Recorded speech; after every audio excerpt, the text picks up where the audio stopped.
Pernah satu ketika dia berjalan-jalan karena dia tinggal di Madinah. Jalan pagi-pagi melihat ada rumah yang pintunya tidak ditutup, ternyata pintu itu tembus ke kamar kecilnya. Di situ ada lain jenis yang mandi kelihatan dari jalan. Kemudian anak muda itu malunya luar biasa, menyesalnya luar biasa. Dia kemudian tidak berani mendekat kepada Rasul, dia minggat ke balik gunung. Sampai Umar disuruh oleh Rasul, cari anak muda yang biasa sholat jamaah itu. Enggak ada ya Rasulullah, coba cari.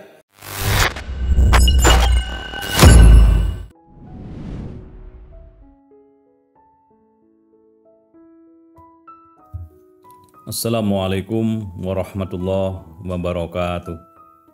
Alhamdulillahi rabbil alamin. Wabihi nasta'in wa ala umuri dunya waddin wa ala alihi wa sahbihi ajma'in. Asyhadu an la ilaha illallah wahdahu la syarikalah wa asyhadu anna Muhammadan abduhu wa rasuluh la nabiyya ba'dah. Allahumma shalli ala Muhammad wa ala ali Muhammad amma ba'd. Kaum muslimin yang berbahagia dan dimuliakan Allah, mari kita bersyukur kepada Allah dengan sebenar-benarnya. Ini memang kalimat yang sering kita dengar, tapi mari kita praktekkan bersyukur yang sebenar-benarnya sesuai dengan tuntunan agama kita, yaitu berterima kasih dengan lisan matur nuwun kepada Gusti Allah, alhamdulillah rabbil alamin. Kemudian badan kita ajak untuk menunjukkan ketaatan kepada Allah dengan rukuk, sujud, itu bagian dari rasa syukur. Dan kalau kita bersyukur dengan cara benar, bersyukur secara istiqomah, yakinlah, berhusnudzonlah bahwa Allah akan menambahkan kenikmatan yang lain, mungkin nikmat sehat, mungkin nikmat materi, nikmat relasi, nikmat masa depan, nikmat hari ini, dan seterusnya seluruhnya Allah tambahkan. Da in syakartum la azidannakum wa in kafartum inna adzabi lasyadid. Barang siapa yang bersyukur, aku tambah, kata Allah, kenikmatan. Dan kalau tidak mau ingat, kau tutup-tutupi, kufur, ketahuilah siksa Allah pedih. Salah satu di antara nikmat Allah yang harus kita syukuri, tapi awalnya harus kita pahami adalah lintasan hidup kita ini. Kita ini kan lahir ke dunia bukan ujuk-ujuk langsung menjadi orang dewasa, orang yang sehat, orang yang besar. Tidak, prosesnya ada beberapa tahapan yang kita lalui, mulai dalam alam roh. Alam roh dulu kita ditanya oleh Allah, alastu bi rabbikum? Qalu bala syahidna. Wahai roh, apakah saya ini Tuhan kamu? Roh kita dulu menjawab, ada ikatan primordial dengan Allah sebagai jawaban. Qalu bala syahidna. Mereka menjawab, saya menjadi saksi. Betul engkau Tuhan kami dan kami menjadi saksi di dunia ini. Artinya kita sudah mengakui Allah sebagai Tuhan kita dan kita akan menunjukkan ketaatan kepada Allah nanti setelah hidup di dunia ini. Dan kita lahirlah ke muka bumi ini. Kaum muslimin, ada sebuah tulisan yang saya tertarik bahwa orang itu menghadapi masa-masa cemas, masa-masa takut, masa-masa khawatir dengan 4 peristiwa agung. Pertama, peristiwa itu bernama kelahiran. Lahir, kalau suami mungkin tidak terlalu merasakan ya, seperti kita laki-laki ini nggak terlalu merasakan. Tapi bayangkan bagaimana seorang ibu yang mengandung 9 bulan 10 hari dalam posisi yang sangat lemah, capek, dan tidak normal. Harus melahirkan di ujung kecapeannya itu harus melahirkan, menekan isi rahimnya supaya keluar jabang bayi kita ini. Ya akhirnya di rumah sakit, di bidan dan sebagainya, di dukun kalau dulu diberi motivasi, ayo sambil ditekan, ayo terus kurang sedikit, baru kemudian keluarlah manusia, bayi dengan tangisan, dan kalau tidak nangis susahlah orang di sekitarnya. Tangisan bayi itu kemudian membuat rasa sakit sang ibu menjadi terobati seolah semuanya sudah beres.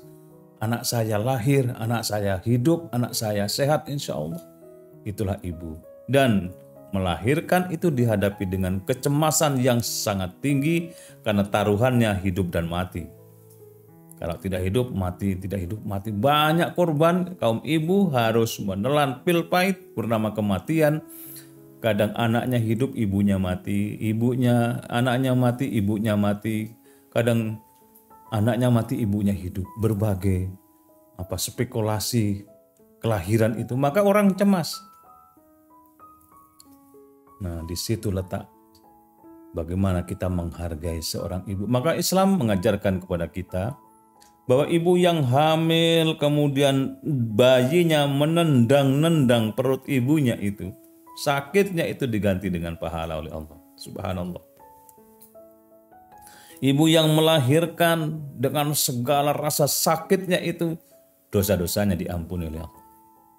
Kalau ada seorang ibu yang malam hari nggak bisa tidur nyenyak gara-gara ngopeni bayinya yang rewel semalaman, karena mungkin air AC-nya nggak keluar dan nangis terus, ibunya nggak bisa tidur, pahala buat ibu itu.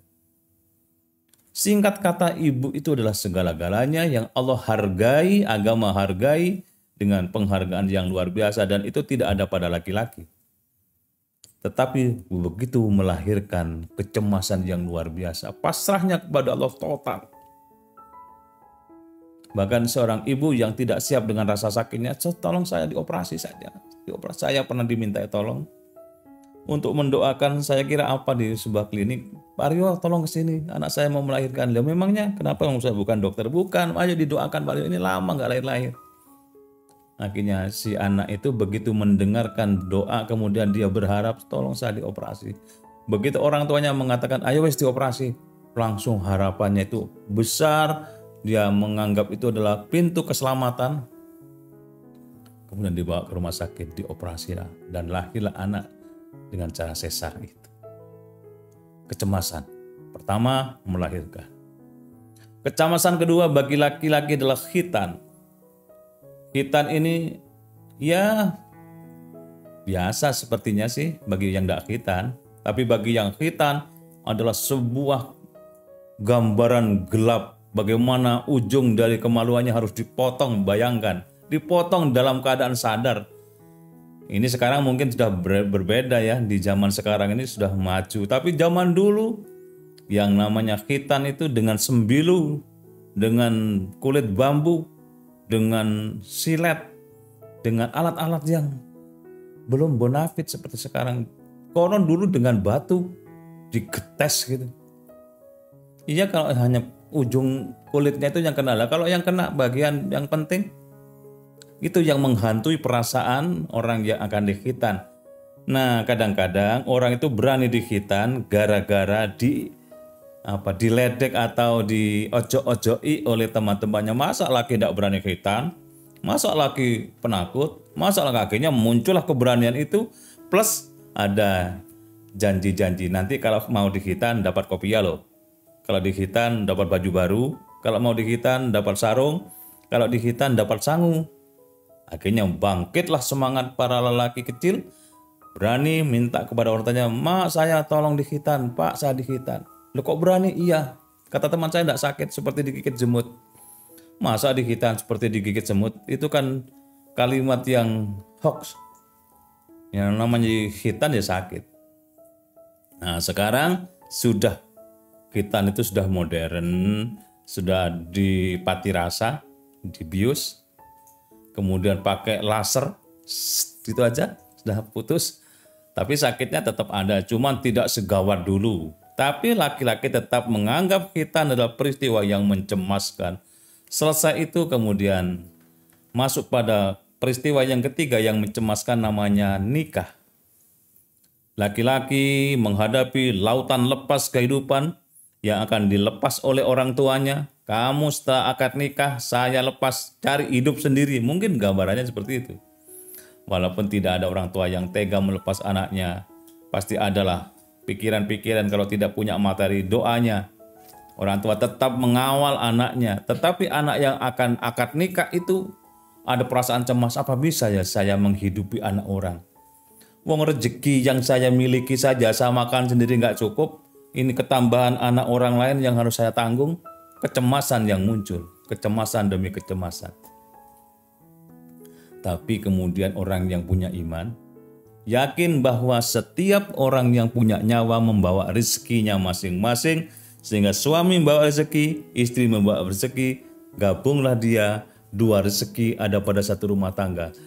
Suami mendapat rezeki yang ngatur istrinya sehingga lebih hati-hati dan akhirnya ditata, hidupnya mulai tumbuh, berkembang, lepas dari orang tua dan kemudian akan membangun kehidupan rumah tangga yang harmonis, sakinah, mawaddah warahmah. Ditambahi lagi dengan hiburan-hiburan, janji-janji hebat dari agama kita. Barang siapa yang memberikan makanan kepada keluarganya, setiap suapan nasi pahala bagi para suami. Itu kan menghibur, memotivasi. Dan suami itu setiap rezeki yang dibawa pulang akan dinikmati oleh calon anaknya, sehingga makanan yang dinikmati oleh istrinya itu akan menjadi darah dan daging bagi calon anaknya. Dan besok kalau sudah menjadi besar, menjadi darah dan daging untuk pertumbuhan berikutnya. Ternyata berumah tangga itu memang naik turun. Seperti orang yang naik perahu, mengarungi lautan lepas. Gelombangnya kadang datar-datar saja. Itulah rumah tangga. Tenang. Tapi jangan lengah. Kadang ada angin besar. Ada badai yang membuat gelombang lautan itu menjadi bergejolak tinggi turun. Itulah rumah tangga. Goncangan demi goncangan. Bersabarlah menghadapi goncangan itu. Jangan sampai kita selain bersabar juga harus hati-hati supaya perahu rumah tangga kita tidak terhempas dan menabrak batu karang yang menyebabkan kita oleng dan jatuh di tengah lautan. Rumah tangga itu seperti misterinya lautan itu. Kita harus hati-hati, ingat kepada firman Allah, ya ayyuhalladzina amanu qu anfusakum wa ahlikum naron. Hai orang-orang yang beriman, jagalah dirimu dan keluargamu dari siksa api neraka. Kita menjaga selaku suami, diri kita sebagai suami, keluarga kita, anak dan istri dari api neraka, agamanya diperbaiki, ibadahnya ditambah-tambah, perilakunya dan akhlaknya terus dijaga, dan seterusnya menjadi keluarga yang dulu kita cemas, ternyata dinikmati adalah keluarga yang sakinah, tenang, damai, bisa dilaluinya, warahmah, penuh kasih sayang di dalamnya. Sakinah, mawaddah itu ada semangat, warahmah ada kasih sayang di dalamnya. Sehingga berumah tangga itu saling menyempurnakan. Kalau ada istri hebat, suaminya tidak hebat, maka kehebatan itu dipadukan menjadi keluarga yang hebat.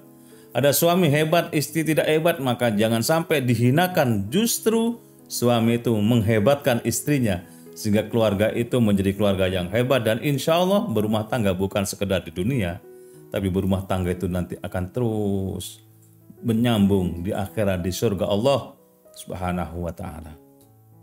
Ini kecemasan yang ketiga yang dilalui oleh kita, dan mungkin sebagian kita sudah melaluinya, sebagian masih akan menghadapinya, sebagian masih mencari calon jodohnya yang tidak nemu-nemu misalnya, ada juga. Bagaimana bagi mereka yang tidak nemu-nemu calon jodoh? Yakinlah Allah menciptakan kita, sudah disediakan calon pendamping hidupnya, tinggal tunggu waktu. Maka ikhtiarlah, berdoalah, mohon kepada Allah supaya segera dipertemukannya dengan jodoh yang baik. Kalau memilih suami, carilah suami yang menjadi imam. Kalau menjadi istri, jadilah istri yang taat menjadi makmum, dan seterusnya. Itulah rumah tangga yang semula cemas, tapi kemudian menjadi rumah tangga yang sakinah, mawaddah, warahmah. Ini yang ketiga. Yang keempat, kecemasan yang kita hadapi bernama kematian. Semua orang akan menghadapinya itu. Mau tidak mau harus melewati. Kullu nafsin dha'iqatul maut. Setiap yang bernyawa pasti mencicipi kematian. Nyicipi. Celek. Pindah alam. Tapi proses mencicipinya itu ada yang sakit, Sehingga para ulama membagi kematian ada dua cara. Cara pertama, sakit seperti dikuliti. Bagaimana sekujur tubuh kita dibeset, dikuliti. Sakitnya seperti apa kita nggak bisa membayangkan. Semaput-semaput mungkin. Cara yang kedua, dijemput oleh para malaikat. Ya ayatuhan nafsul mutmainnah, irji'i ila rabbiki radiyatan mardiyah fadkhuli fi ibadi wa tadkhuli jannati. Nafsu yang tenang, nafsu yang ahli ibadah, nafsu yang banyak amal solehnya, kembalilah kepada Tuhanmu dengan ridho dan diridhoi, masuklah kepada golongan orang-orang yang terpilih. Inilah cara yang kedua kematian yang dijemput oleh para malaikat. Dan Rasul Muhammad SAW pernah suatu ketika beliau takziah kemudian mengantarkan ke kuburan itu, aneh cara berjalannya. Rasul menjinjit begitu, kakinya tidak sebagaimana orang biasa berjalan, telapak kakinya ada di tanah. Itu tidak, menjinjit sepanjang perjalanan. Selesai pemakaman, sahabat-sahabat beliau tanya, "Ya Rasulullah, kenapa engkau jalannya tadi menjinjitkan kaki, kok tidak meletakkan telapak tangan di tanah?" Apa jawaban beliau? "Aku kesulitan meletakkan telapak kakiku di tanah karena begitu banyaknya malaikat yang mengantarkan jenazah ke kuburan itu." Usut punya usut, yang meninggal dunia anak muda. Kenapa anak muda itu begitu banyak diantar oleh para malaikat? Karena ternyata anak muda itu pandai menjaga pandangannya dari hal-hal yang mungkarat, yang tidak diridhai Allah. Pernah satu ketika dia berjalan-jalan karena dia tinggal di Madinah. Jalan pagi-pagi melihat ada rumah yang pintunya tidak ditutup, ternyata pintu itu tembus ke kamar kecilnya. Di situ ada lain jenis yang mandi kelihatan dari jalan. Kemudian anak muda itu malunya luar biasa, menyesalnya luar biasa. Dia kemudian tidak berani mendekat kepada Rasul, dia minggat ke balik gunung. Sampai Umar disuruh oleh Rasul, cari anak muda yang biasa sholat jamaah itu. Enggak ada ya Rasulullah, coba cari. Umar mencari informasi, ternyata anak muda itu berada di balik gunung, didatangi oleh Umar, dirayu oleh Umar untuk kembali lagi bersama Rasul. Dia tidak mau. Dirayu lagi, kemudian baru anak muda itu menyatakan, "Aku mau kembali asalkan ketika Rasul sedang imami sholat, supaya saya tidak bisa bertatapan dengan wajah Rasul. Saya malu." Karena melihat aurat anak yang sedang mandi, lupa menutup pintu, dia melihat tidak sengaja. Kemudian ketemulah dia, Rasul sedang imami sholat, masuk di shop itu, kemudian dia semaput pada sholatnya karena Rasul membaca ayat yang mengusik atau menyinggung perasaannya dia secara keagamaan. Semaput, kemudian dia sakit, meninggal dunia, Rasul takziah. Di situ letaknya Rasul berjalan sambil menjinjit itu. Sumber masalahnya, sumber persoalannya, asal muasalnya karena anak muda itu malu melihat aurat yang tidak sengaja dia pandangnya itu. Sampai Allah kemudian menghargainya, malaikat rame-rame takziah karena anak muda itu menjaga pandangannya. Nah, inilah beratnya bagi kita. Sekarang ini yang namanya melihat aurat itu kan di mana-mana, di bandara, di stasiun, di terminal. Bagaimana menjaga mata kita? Maka saya sangat sependapat dengan Ustadz Das'ad Latif, ceramah yang dai yang datang dari Sulawesi Selatan itu. Beliau minta kepada para wanita, marilah para wanita kerjasama dengan para pria. Kami menjaga mata kita. Engkau juga harus melindungi mata ini dengan cara menutup auratnya. Jadi kalau ini kemudian kita sampaikan pada kesempatan ini, insya Allah itu relevan. Kita harus saling menjaga satu dengan yang lain supaya nanti ketika dijemput oleh kematian, kita pada posisi yang luar biasa baiknya dan Allah menghargai kita. 4 kecemasan. Pertama, ketika lahir. Kedua, khitan bagi laki-laki. Ketiga, nikah. Keempat, meninggal dunia. Kita sekarang sebagian menghadapi satu terakhir saja, kematian. Yang 3, nikah sudah, khitan sudah, lahir sudah, kematian. Mari kita songsong kematian dengan cara kita menambah celengan hidup sebaik-baiknya ke masa depan. Dan insya Allah, Allah akan membimbing kita menuju jalan yang Allah ridhoi, menuju kepada jalan yang memperdekat jarak dengan surga Allah Subhanahu wa taala. Mudah-mudahan kita semua Allah ridhoi dan kita menjadi orang ahli ibadah, dan insya Allah besok kalau Allah panggil mudah-mudahan dalam keadaan husnul khotimah, tersenyumlah kita, orang lain menangis karena ditinggal oleh kita semua yang baik-baik ini insya Allah. Makasih. Assalamualaikum warahmatullahi wabarakatuh.